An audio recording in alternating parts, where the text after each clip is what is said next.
a couple undefeated teams still in the Big Ten, 5 of the 18 teams without a loss, and a couple of them maybe a little more surprising than others. And let's start with the newest member of the top 25, and that is Curt Cignetti's Indiana Hoosiers, who are now 5-0 for the first time since 1967 after an impressive win over Maryland, 42-28, and they just keep rolling, Todd.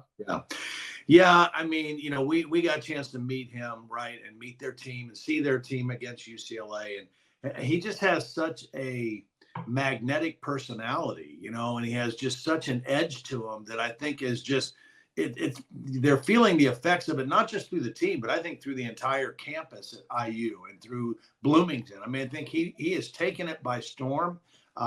They got a great chance to move to 6-0. And, the interesting thing about this last game, it was not a clean start, right? I mean, they had to overcome 4 turnovers. Maryland is a good team, and, but they just stayed with it. And Curtis Rourke shook off a couple early interceptions. And, next thing you know, he's throwing for 359 yards and 3 touchdowns, and they're gaining over 500 yards. So this is a team that I think on both sides of the ball is a really good football team. And they were able to overcome some uncharacteristic things in that game and still come out on top. So, they're playing with a great deal of confidence and swagger right now.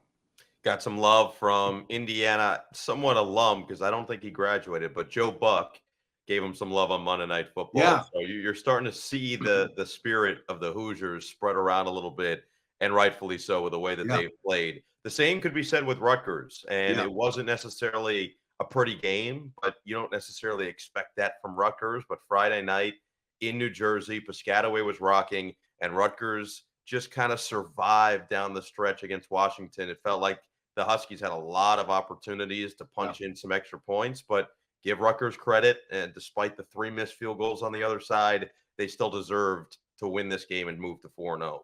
Yeah, and they're doing what Rutgers does, and that's they don't beat themselves. They play physical. They run the football. Kyle Monangai, 132 yards, had another really productive game, and the guy behind him that they're really excited about, Samuel Brown V, had a 37-yard touchdown run. What they did in that game is they took advantage of Washington's miscues, right? Yeah. Not just the missed field goals. They had fewer penalties than Washington. And Washington, they only had 6 penalties for 69 yards, but they were critical penalties. And the most egregious one happened, a weird play. Washington blocks the field goal, right?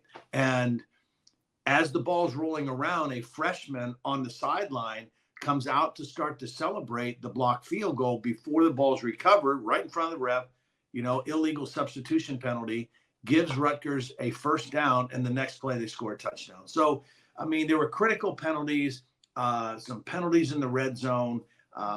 They were 2 of 12, I think, on third down, so they did not win the third down game, and yet they still had a chance to win.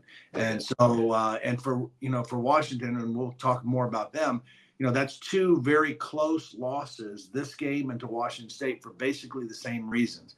Penalties and miscues, But again, flowers to Rutgers because they're doing what they need to do to win.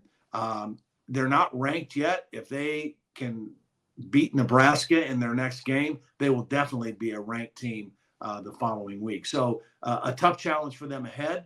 Maybe the toughest game, I have to look at their schedule again, but I know we've talked about their schedule. They don't play a lot of the big boys in the league. This might be their biggest test.